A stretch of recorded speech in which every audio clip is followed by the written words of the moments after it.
Hola, hoy vamos a tratar un tema y traemos un tema nuevo que es la economía naranja. ¿Y cuál es el objetivo? Bueno, que conozcan cómo está compuesta, cuáles son los principales actores, pero fundamentalmente es una economía que está ligada a la creatividad y a las industrias culturales. Pero nos preguntamos, ¿qué es la economía naranja? El término economía naranja se refiere al grupo de actividades a través del cual las ideas se transforman en bienes y servicios culturales y creativos, cuyo valor podría estar protegido por derechos de propiedad intelectual y también se conoce como economía creativa. Bien, pero podemos decir que este es un término adoptado por organizaciones a nivel mundial que identifican algún tema en común que tiene la economía naranja. El caso del BID es uno de ellos. Pero ¿cuáles son los temas que tienen en común este sector de la economía con justamente este color naranja? Perfecto, presenta tres características. Primero, el reconocer que además de su valor social, identitario, simbólico para el pueblo, la creatividad, el arte y la cultura pueden ser también fundamento de bienes y actividades económicamente productivas. Bien, como por ejemplo la relación que tiene todo esto, que es creación, con lo que es el derecho de la propiedad intelectual, que justamente muchas veces hay mucha disputa en cuanto a de quién es justamente la propiedad, ni hablar ahora con la inteligencia artificial. Perfecto. Y bueno, y tercera característica, que es por el papel directo que estas actividades tienen en las cadenas de valor que transforman ideas en productos, por ejemplo, la moda. Bien, ahora, como había adelantado, ¿por qué economía naranja? ¿Por qué es esto del color naranja? Y a lo largo de la historia y a través de múltiples culturas, el naranja se asoció con las artes y la creatividad. Por ejemplo, se utilizaba en Egipto el rejalgar, que es un mineral de tonos rojizos y anaranjados para crear figuras en las tumbas de los faraones. Y también, por otra parte, en Grecia se vestía al dios griego Dionisios, al dios del teatro, con el color naranja. Bien, entonces no hay duda que el color naranja es el color que identifica la creación, la creatividad, esta actividad, ¿no? En este caso con una parte de lo que es la economía. Bien, ¿qué más podemos decir de cómo está constituida lo que es la economía naranja? Para encontrar la tipología de la actividad es importante ver el grado de intensidad de creatividad que tiene cada actividad y ahora lo vamos a ver. Perfecto. Por ejemplo, no todo el software es creativo, como sería el caso de un software de contabilidad, pero sí hay una fuerte presencia de la creatividad en las industrias de videojuegos, que también es software. Sí, tengamos en cuenta que hoy hay una disputa con inteligencia artificial, que es software, que han hecho una obra muy linda y hay una disputa de quién es la propiedad intelectual, el que manejó el programa o del software.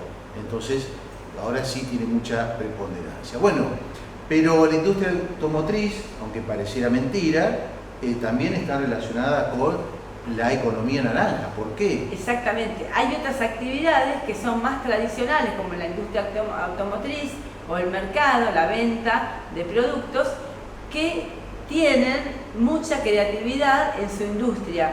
No se podría decir que la industria automotriz es economía naranja, pero sí se puede decir que tiene mucho de economía naranja. Básicamente estamos hablando de todo lo que tiene que ver con el diseño.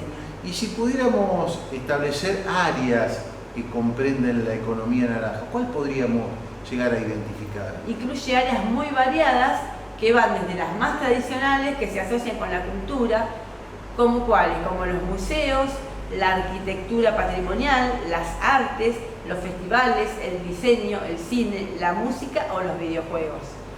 Perfecto, entonces podríamos hacer una pequeña clasificación, de acuerdo a lo que nos está diciendo, en actividades tradicionales y artísticas, la industria creativa de gran preponderancia hoy, y por último las actividades que brindan apoyo creativo a estas industrias tradicionales. Exacto. Vamos a ver una por una. ¿Qué son las actividades tradicionales y artísticas? Bueno, consisten en iniciativas relacionadas con la preservación y transmisión del patrimonio cultural, ya sea material o inmaterial en la sociedad. Por ejemplo, podría ser el teatro o los festivales o todo lo que son eventos culturales. Sí, todo lo que tenga que ver justamente con esa parte importantísima. Bien, y a su vez está compuesta por actividades comerciales, donde el valor del producto final depende principalmente de su contenido creativo. Perfecto, allí encontramos las artesanías, las novelas, las creaciones funcionales, los objetos que tenemos en nuestras casas que son bellos y donde la creatividad forma parte central de ellas y, por ejemplo, como sería la moda, la publicidad o el diseño de interiores también entran dentro de la industria cultural. Muy bien, entonces las actividades de apoyo creativo incluyen aquellas que son parte de las cadenas de valor de otras industrias. Entonces podríamos decir que el diseño de un auto en la industria automotriz participaría justamente en la cadena de lo que es el empaque o el marketing, entre otras cosas. Claro, también incluye el empaque, el marketing de productos, son parte de la economía naranja.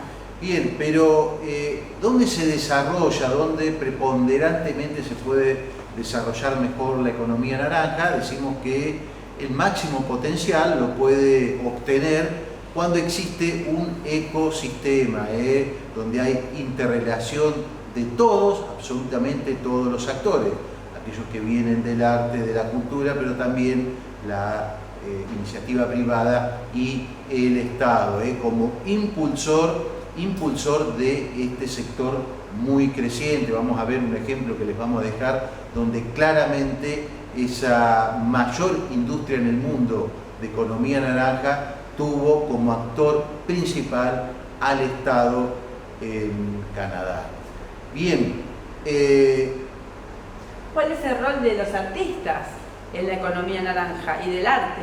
Bueno, hablar de la relación entre las artes y la economía siempre ha sido controversial.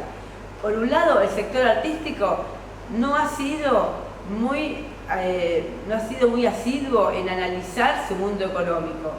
Y por otro lado, otros intereses, seguramente. Ha tenido otros intereses. Y por otro lado, existe una reticencia en el sector cultural para reconocer y destacar sus procesos económicos, como si al hacerlo los artistas estuvieran disminuyendo su valor artístico o el misticismo que los rodea. Y tampoco la economía se ha dedicado, hasta el 1960, no se ha dedicado claramente a estudiar los réditos que da la economía naranja en un estado, en un territorio. Bueno, este es el resultado entonces de que en muchas ocasiones políticos, artistas, algunos economistas han llegado a considerar que el arte y la cultura escapan al razonamiento económico, o lo consideran un lujo que luego puede permitirse para determinado estatus de la sociedad. Pero hay ejemplos que no muestran esto, como por ejemplo... El ejemplo de Miguel Ángel, el gran artista del Renacimiento italiano. Él era un empresario reputado y rico en su época, que poseía capital y lideraba un equipo de trabajo de casi 300 personas. Bueno, y si vamos al lado económico, economistas como Adam Smith o Keynes ya se habían referido al arte y la cultura desde una perspectiva económica. Es solo a partir de los años 60 del siglo pasado que el sector se constituye como una disciplina independiente de la ciencia económica moderna. Ahora, ¿cómo podemos relacionar el sector artístico y cultural con el creativo?